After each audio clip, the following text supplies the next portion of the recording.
Sadhguru Nath Maharaj Ki Jai, and welcome to Jagadambe Reads the Holy Books of India, Mahabharata250. As you may remember, Virata was worried about his son. "Let me collect my army immediately and go to help my son. I thought that all danger had been averted when Susharma had been defeated. I did not bargain for this new danger. I must collect my army at a moment's notice."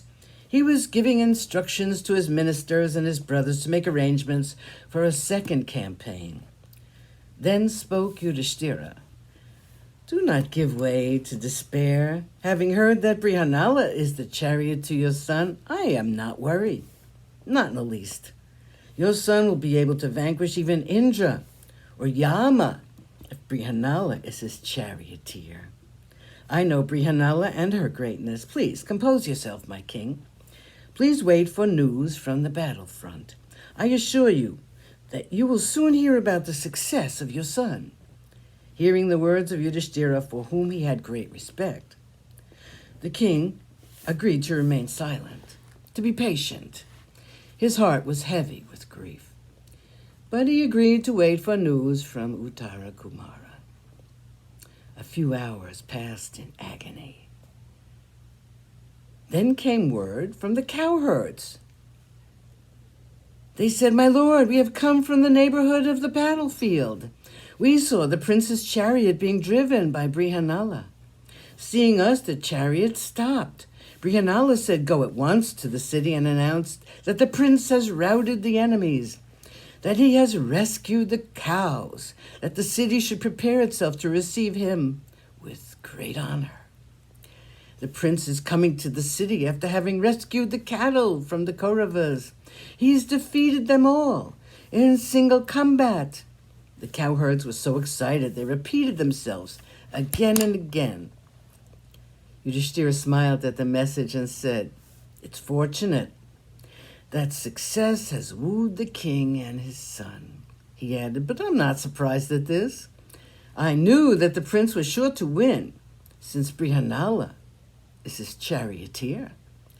The charioteer of Indra by name Matali, and even Krishna, the greatest of all charioteers, will pale into insignificance in front of this Brihanala." The king was delirious with joy.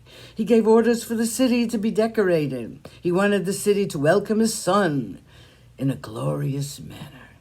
His orders were all carried out. The king was happy. The palace was a garden of happiness. The king and Yudhishthira were sitting together.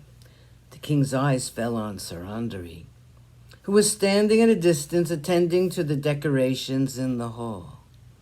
He called out to her, "Sarandari, go and bring the dice. I am so happy. I want to play now." Yudhishthira said, "If I may offer my advice, please do not play. Please do not let us play now. The wise forbid the game when the mind is not normal."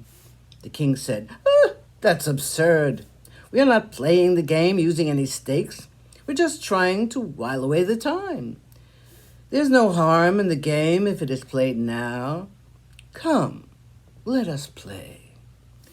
Yudhishthira said, "No, my lord. This game is a terrible thing. I know why Yudhishthira lost his kingdom and his brothers and his wife too, as stakes in this game of dice.